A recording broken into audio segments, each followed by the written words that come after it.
नमस्कार। आज हम भक्ति काल के कृष्ण भक्ति परंपरा के तीन प्रमुख कवियों को एक साथ ले रहे हैं। तीनों कवियों का भक्ति भाव बिल्कुल अलग अलग है और अनुपम है। तीन कवि हैं सूरदास, मीरा और रसखान। इन तीनों में से कभी कभी दो का तुलनात्मक अध्ययन आ जाता है, कभी एक एक की भक्ति भावना पर प्रश्न आ जाता है। तो आज हम बात कर रहे हैं भक्ति काल के इन तीन रत्नों की, जो कृष्ण भक्ति परंपरा के आधार स्तंभ हैं। देखिए, रामानुजाचार्य से प्रभावित होकर रामानंद ने भक्ति का प्रचार किया और दक्षिण से आलवार संतों से होती हुई भक्ति उत्तर भारत में आई।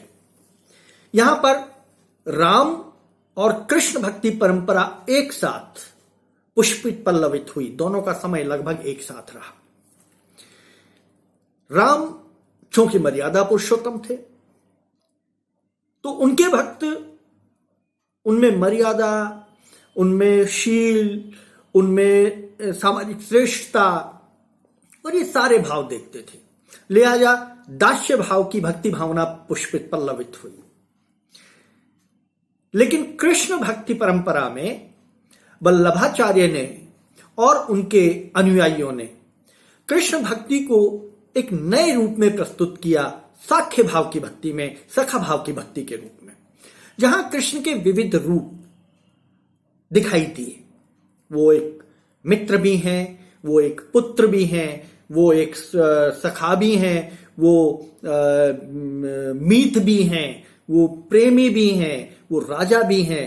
विविध रूपों में कृष्ण को यहां पर रूपायित किया गया और यही कारण रहा कि कृष्ण भक्ति और कृष्ण बहुत अधिक प्रचारित हुए उस कालखंड में जब भक्ति काल का दौर बह रहा था। इस पूरा सबका श्रेय जो है वो वल्लभाचार्य जी और उनके अष्टछाप के कवियों को जाता है।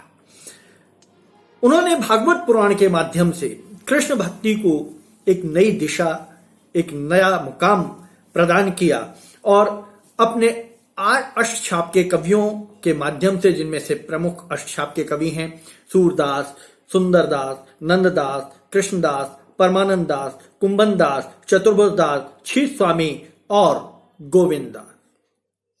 इन आठों के माध्यम से इन आठों ने कृष्ण भक्ति को जो ऊंचाइयां दी वो बिल्कुल अनुपम है। इसी परंपरा में आगे आई मीराबाई, इसी परंपरा में आगे आए रसखान। वल्लभाचार्य के पुत्र विठल दास के शिष्य रसखान, जिन्होंने एक नई परंपरा का सूत्रपात किया। हम बात कर रहे हैं सूरदास के काव्य से, सूरदास की भक्ति भावना से, सूरदास ने किस तरह से भक्ति की श्रेष्ठता को प्रतिपादित किया, वहां से हम प्रारंभ कर रहे हैं। देखिए, भक्ति अलग अलग भावों में प्रवाहित होती है। सूरदास ने कृष्ण भक्ति को एक नया आयाम दिया, विभिन्न आयाम, जिसको आयामी भक्ति कहना चाहिए। सूरदास ने वात्सल्य रस को जन्म दिया। सूरदास की वात्सल्य भाव की भक्ति, सूरदास की गोपियों की भक्ति, सूरदास के उद्धव प्रसंग में उद्धव के माध्यम से ज्ञान का संदेश, सूरदास की ये और बहुत सारी भक्तियों के भाव हैं। यहां हम एक एक करके संक्षेप में ही सही, लेकिन उनकी चर्चा आपके सामने करेंगे। सूरदास के बारे में हम पूर्व की वीडियो में बता चुके, उनके चरित्र चित्रण के बारे में विस्तार से बात हो चुकी है, इसलिए हम सूरदास के जीवन को लेकर कोई बात नहीं कर रहे हैं, सीधे उनकी भक्ति पर आते हैं। सबसे पहले सूरदास एकमात्र कवि ऐसे रहे जिन्होंने कृष्ण के बाल रूप का वर्णन किया और बहुत खूबसूरत किया। सूरदास का बाल मनोविज्ञान विश्व साहित्य की एक अनुपम निधि है। यहां तक कि बाल मनोचिकित्सक भी सूरदास के सूर सागर के माध्यम से बालकों के मनोविज्ञान को समझने का प्रयास करते हैं। कारण कहने को जन्मांध सूरदास ने कृष्ण की बाल चेष्टाओं का जो वर्णन किया है वो अनुपम है, अद्वितीय है। यशोदा के वात्सल्य का जो वर्णन किया है अनुपम है, अलौकिक है। और यशोदा के वात्सल्य से दुनिया की समस्त माताएं प्रेरित होती हैं। इसलिए हर माता अपने अपने पुत्र को बाल गोपाल कहती है, क्योंकि वो स्वयं अपने आप को यशोदा और देवकी के स्थान पर रखकर सोचती है। और इसीलिए हर माता को अपना पुत्र बहुत प्रिय होता है। तो जैसे सूरदास कृष्ण की बचपन की अटखेलियों और माता यशोदा के वात्सल्य को, दुलार को अपने एक पद में प्रस्तुत करते हैं। यशोदा हरिपाल ने झुलावे, हलरावे दुलरावे मलरावे, जोई सोई कुछ गावे, मेरे लाल को आओ निंदरिया, काहे न बेगी आवे, तू काहे नहीं बेगी आवे, तो को कान बुलावे, यशोदा हरि पाल ने झुलावे। पालने झुलावे, पालने में झुला रही हैं, हरि को झुला रही हैं, जो पूरी सृष्टि का पालन करता है, जो पूरी सृष्टि को अपने इशारों पर झुलाता है, यशोदा उसे झुला रही है।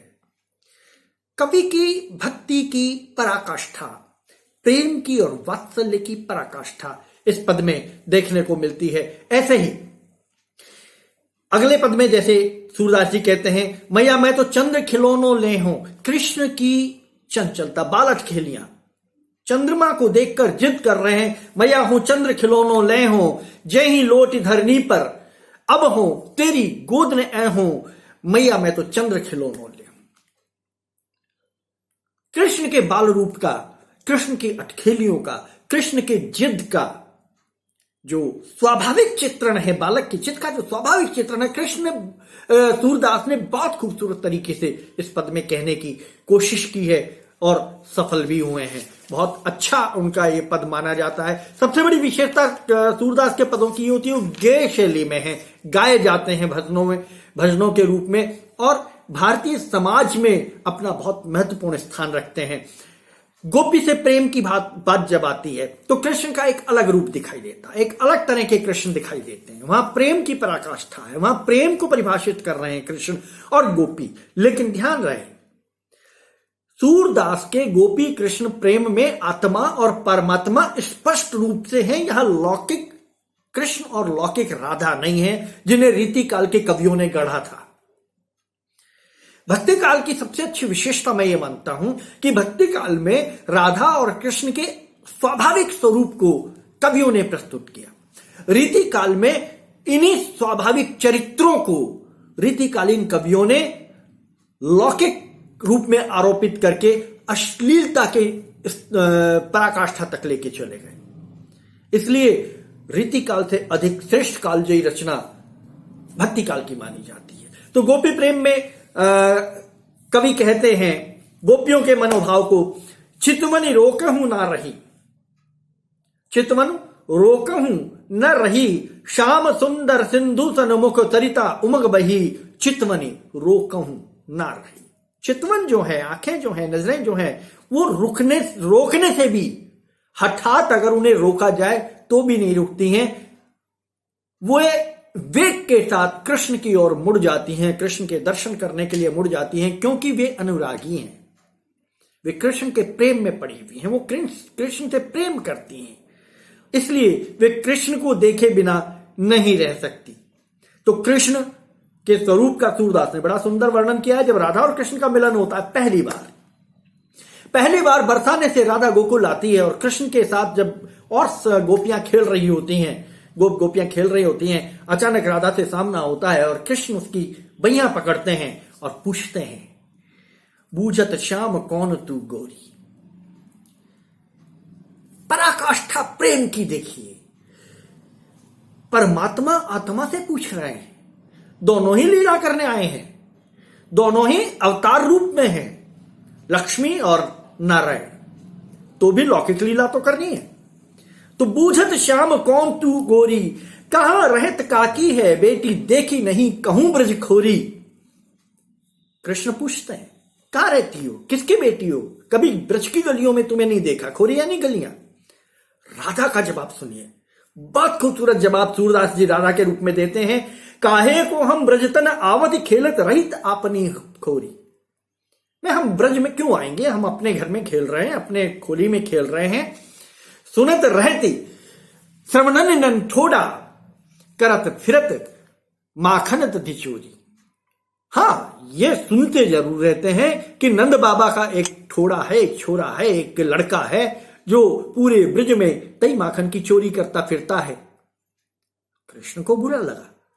कृष्ण ने कहा, तुमरो कहा चोरी हम लीने, खेलन चलो संग मिली जोरी। तुम्हारा हमने क्या चुरा लिया, चलो खेलते हैं, साथ में मिलकर जोड़ी बनाकर खेलते हैं। सूरदास प्रभु ऋषुक शिरोमणि बातन बुरई राधिका। सूरदास कवि कहते हैं कि कृष्ण की बातों में भोरी राधिका आ गई और जोड़ी परमात्मा की और आत्मा की राधा और कृष्ण की, लक्ष्मी और नारायण की एक बार से फिर बन गई।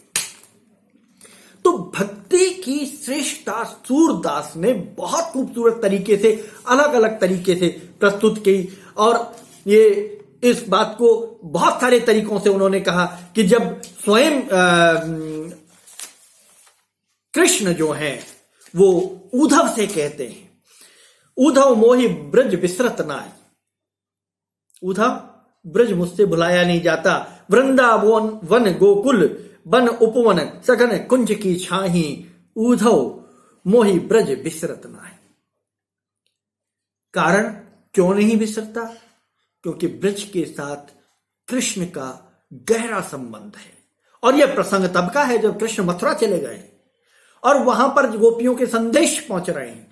कृष्ण स्वयं परेशान हो रहे हैं और वे भेजते हैं उद्धव को गोपियों को समझाने। और उद्धव आके यहां निर्गुण का ज्ञान देते हैं तो गोपियां उद्धव को किस ढंग से समझाती हैं, सुनिएगा सूरदास के शब्दों में कि निर्गुण कौन देश को वासी। जब उद्धव कहते हैं कि ईश्वर तो निराकार निर्ब्रह्म है, तो गोपियां कहती हैं कि निर्गुण कौन देश को वासी। मधुकर काय समझाए सोह दे बूझत साच न हासी, निर्गुण कौन देश को वासी। को है जनक कौन है जननी, कौन नारी कौन दासी, निर्गुण कौन देश को वासी। उसके जनक, उसके माता पिता, दासियां, मित्र कौन है। तुम जिस निर्गुण का उपदेश हमें देने आए हो उद्धव, उसका पूरा परिचय दो। हम नहीं जानते किसी निर्गुण को, हम तो एक ही चीज को जानते हैं। तुरंत मौन वह रहो बावरी सूर सबे मति नासी। और उनके तर्क को, उनके ज्ञान को सुनकर, जो ज्ञान का पिटारा लेकर उद्धव आए थे, वो उनके तर्क को सुनकर मौन होकर बैठ गए। उनके पास कुछ बचा ही नहीं कहने को। गोपियां कहती हैं, उद्धव मन माने की बात, दाख छुआरा छोड़ अमृत फल, विष की रावत विष खात, उद्धव मन माने की बात। किंतु मन की बात है। खूब ड्राई फ्रूट्स पड़े हुए होते हैं, बादाम हैं, छुआरे हैं, अखरोट हैं, काजू हैं, उन सब को छोड़कर विष का कीड़ा केवल विष खाता है, क्योंकि उसको विष ही अच्छा लगता है। इसी तरह से हमारा मन तो कृष्ण में अटका पड़ा है, हमें संसार में और कुछ भी अच्छा नहीं लगता है। और अब तुम जा रहे हो तो ये बात कृष्ण को बता देना। जब उद्धव जाने लगते हैं तो माता यशोदा भी अपनी पीड़ा को रोक नहीं पाती, अपनी ममता को, अपने वात्सल्य को रोक नहीं पाती, और वे उद्धव को कहती हैं कि संदेशो देव की सो कहियो। आप विविधता देखिए सूरदास की। सूरदास बचपन के कृष्ण का वर्णन करते करते मां यशोदा का संदेश देवकी तक पहुंचा रहे हैं। संदेशो देव की सो कहियो, हो तो धाय तिहारे सुत की, मया करत ही रहे हो, जदपि टेव तुम जानत उनकी, तव मोई कही आवे। कि संदेशा देवकी को कह देना कि तुम उनकी मां हो, मैं तो एक धाय थी, मैं जानती हूं तुम अपने पुत्र की सारी आदतें जानती हो, लेकिन मेरे कहने का फर्ज है। और फिर वो सारी बातें जो जो कृष्ण को अच्छा लगता है, जैसे जैसे कृष्ण को अच्छा लगता है, कितने टाइम वो भोजन करता है, कैसा कैसा भोजन करता है, वो सारा देवकी तक संदेश उद्धव के माध्यम से मां यशोदा पहुंचाती है सूरदास के शब्दों में। तो सूरदास की भक्ति जो है वो श्रेष्ठ कोटि की भक्ति मानी जाती है कृष्ण के मामले में, और बिल्कुल शुद्ध भक्ति का भाव सूरदास के भक्ति भाव में दिखाई देता है। दूसरी हमारी आज की आलोच्य भक्त कवयित्री है मीराबाई। चित्तौड़ की राजरानी मीराबाई, भक्त कवित्री मीराबाई अगाध प्रेम करती हैं कृष्ण से, पति रूप में प्रेम करती हैं। बालपन में ही उन्हें अपना पति स्वीकार कर लिया था। भौतिक जगत में, लौकिक जगत में उन्होंने राजा रतन सेन से विवाह किया और उसके बाद उन्होंने राजा भोजराज से विवाह किया। राजा रतन सेन उनके देवर थे। राजा भोजराज से विवाह किया और जितने कष्ट पाने थे राजा रतन सेन ने, जितने कष्ट अपनी भौजाई को देने थे वो सारे दिए। जहर का प्याला तक दिया, नाक का पिटारा भेजा, कांटे की सेज सजाई, बहुत सारे कष्ट दिए, बहुत सारे प्रतिबंध लगाए। लेकिन मीरा तो बावली थी कृष्ण के प्रेम में, इसलिए मीरा ने उन सारे प्रतिबंधों को नकार दिया और कृष्ण के प्रेम में बावली होकर नाचती थी। मन रे पर से हरि के चरण, हे मन हरि के चरणों का स्पर्श कर। सुभग शीतल कमल कोमल त्रिविध ज्वाल हरण, मन रे परस हरि के। तीनों ज्वालाओं को, ये जो तीन ज्वालाएं, तीन अग्नि मानी जाती हैं संसार में, उन तीनों को समन करने वाले हरि के चरणों का स्पर्श है। जिन चरणों को प्रहलाद ने परसा, जिन चरणों को ध्रुव ने परसा, जिन चरणों को और सारे भक्त कवियों ने परसा, जिनको गोप और गोपियों ने परसा, उन चरणों को तुम स्पर्श करो, मन से स्पर्श करो। भक्ति की श्रेष्ठता का भाव मीरा के काव्य में, मीरा के भक्ति भाव में स्पष्ट दिखाई देता है। बसो मेरे नैनन में नंदलाल, कहीं नहीं, नैनन में बसो मेरे नैनन में नंदलाल, मोहनी मूरत सावरी सूरत, नैना बने विशाल, बसो मेरे नैनन में नंदलाल। अपने नेत्रों में कृष्ण को बसाकर 24 घंटे कृष्ण के भाव में अनुरक्त रहे मीरा बावलियों की तरह नाचती है और कहती है, हरि मेरे जीवन प्राण आधार, और आसरो नाही तुम बिन तीनों लोक मझार, हरि मेरे जीवन प्राण आधार। यानी अपने आप को पूर्ण रूप से कृष्ण के को समर्पित कर देना, समर्पण का भाव मीरा में ही दिखाई देता है, मीरा की भक्ति में ही दिखाई देता है। जहां कवि या कवित्री अपने बारे में, अपने लौकिक जीवन के बारे में नहीं सोचकर केवल सामीप्य चाहती है अपने ईश्वर का, अपने प्रिय का, अपने प्रभु का अर्थात कृष्ण का, और कहती हैं कि जब ते मोहि नंदन नंद दृष्टि पर्यो माई, तब ते परलोक लोक कछु न सुहाई। जब से मेरी दृष्टि नंदन पर पड़ी है तब से इस लोक में और परलोक में मुझे कुछ भी सुनाई नहीं देता, कुछ भी दिखाई नहीं देता। आलिरी मेरे नयना बान पड़ी, हे सखी मेरे नेत्रों को तो कृष्ण की बान पड़ गई है। चित चढ़ी मेरे माधुरी मूरत, उर बिछ आन अड़ी, मेरे हृदय में अड़ गई है, उस मूर्ति को मैं लाख चाहूं तो नहीं निकाल सकती। आलिरी मेरे नैना बान पड़ी। तो मीरा की जो भक्ति है कृष्ण के प्रति, वो प्रिय भाव की भक्ति है, पति भाव की भक्ति है। और वे कहती हैं, मेरे तो गिरधर गोपाल दूसरो ना कोई, जाके सिर मोर मुकुट मेरो पति सोई, मेरे तो गिरधर गोपाल है दूसरो ना कोई। तो मीरा की भक्ति के अलग अलग भाव से, सूरदास की भक्ति एक अलग भाव में दिखाते हैं और मीरा कह देती हैं, मैं तो सांवरे की रंग राची रे, दूसरा रंग नहीं चढ़ेगा, मैं तो सांवरे के रंग राची रे, साज सिंगार बांधी पग घुंघरू, लोक लाग तजी नाची, मैं तो सांवरे के रंग नाची। तो तात्पर्य कहने का कि मीरा की भक्ति भावना का जो स्वरूप है वो हिंदी साहित्य के भक्त कवियों में सबसे अलग है, डिफरेंट है, एकदम से अलग रूप से मीरा की भक्ति भावना दिखाई देती है, मीरा का साहित्य दिखाई देता है। और मीरा मगन होकर कहती है, पग घुंघरू बांध मीरा नाची रे, मैं तो अपने नारायण की आप ही हो गई दासी रे, पग घुंघरू बांध मीरा नाची रे। तो ये है मीरा की भक्ति और मीरा की भक्ति का श्रेष्ठ भाव। और इस श्रेष्ठ भाव के कारण मीरा का भक्ति साहित्य में, हिंदी साहित्य के भक्ति काल में एक अलग और महत्वपूर्ण स्थान माना जाता है। हमारे तीसरे आलोच्य कवि आज के जो हैं वो है रसखान। इनकी कहानी बिल्कुल अलग है। रसखान भक्ति काल के उस दौर के कवि हैं जब अष्टछाप पुष्पित पल्लवित हो चुका था। घूमते घूमते रसखान देश निकाले के रूप में ब्रजमंडल में आ गए थे। रसखान एक सुजान नाम की नर्तकी से प्रेम करते थे और सुजान के भाव को लेकर जब वो ब्रजमंडल में आए और जब अष्टाप के कवियों के सानिध्य में वे आए और ब्रजमंडल के कृष्ण की महिमा को जब उन्होंने देखा तो वे कृष्ण के होकर रह गए और उन्होंने वल्लभाचार्य जी के पुत्र विट्ठल दास जी का शिष्यत्व ग्रहण करके एक अलग धारा को प्रवाहित किया, एक अलग रूप में कृष्ण भक्ति को परिभाषा दी, स्थापित किया। वे कृष्ण के साथ एक आकार हो जाना चाहते हैं, वे कृष्ण में मिल जाना चाहते हैं। देखिए, सूरदास और मीरा की भक्ति अलग भाव की है और यहां पर रसखान की भक्ति बिल्कुल अलग भाव की आ रही है। मानुष गो तो बही रस खान बसो ब्रज गांव के गोकुल गांव के ग्वारन, कि अगर मनुष्य रूप में जन्म लेना पड़े तो गोकुल के गांव के ग्वालों के बीच में ही मैं जन्म लूंगा। जो पशु हो तो कहां बस मेरो, चरो नित नंद की धेनु मजारन, पाहन हो तो वही गिरी को, जो धर्यो कर छत्र पुरंदर धारण, जो खग हो तो बसेरो करो तलो करो, मिले कालिंद कूल कदम्ब की डारन।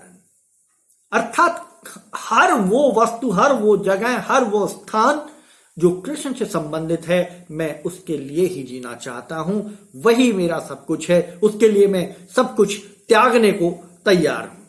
कहते हैं या लकुटी और कमरिया पर राज तिहुपुर को तज डालो। कृष्ण की लकुटी और कमरिया मुझे मिल जाए और तीनों लोगों का राज मुझसे ले लो यदि मेरे पास हो। एक तरफ तीनों लोगों का राज, एक तरफ कृष्ण की लकुटी और कमरिया, मुझे लकुटी कमरिया ज्यादा पसंद है, तीनों लोगों के राज। समर्पण भाव की भक्ति यहां पर रसखान की दिखाई देती है और रसखान उसी समर्पण की भाव की भक्ति में बात करते हैं। वे कहते हैं कि कृष्ण की महिमा का बखान कौन कर सकता है। शेष गणेश महेश दिनेश सुरेश हूं जाहि निरंतर गावे, जाहि अनादि अनंत अखंड अछेद अभेद सुवेद बतावे, नारद से सुख व्यास रचे पचिहारे तऊ पुनि पार न पावे, ताहे अहीर की छोरियां छछिया बर छाछ पर नाच नचावे।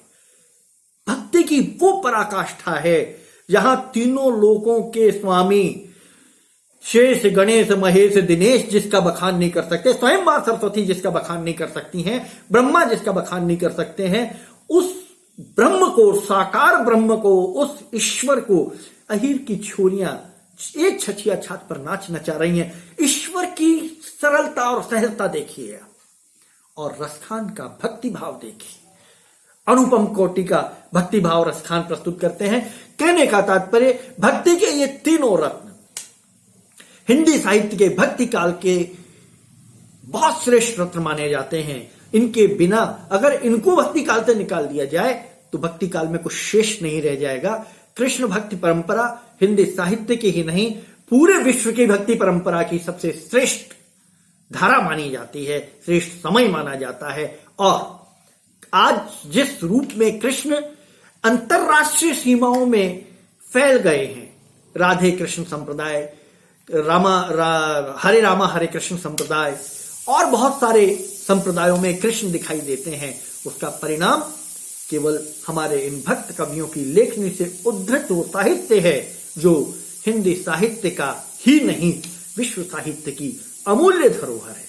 तो इस तरह से हम इन तीनों कवियों के भक्ति भाव को एक साथ परिभाषित करने का हमने इसलिए प्रयास किया है ताकि आप एक साथ इस प्रश्न को तैयार कर सकें, फिर चाहे ये एक रूप में आए, फिर चाहे ये अलग अलग रूप में आए। नमस्कार।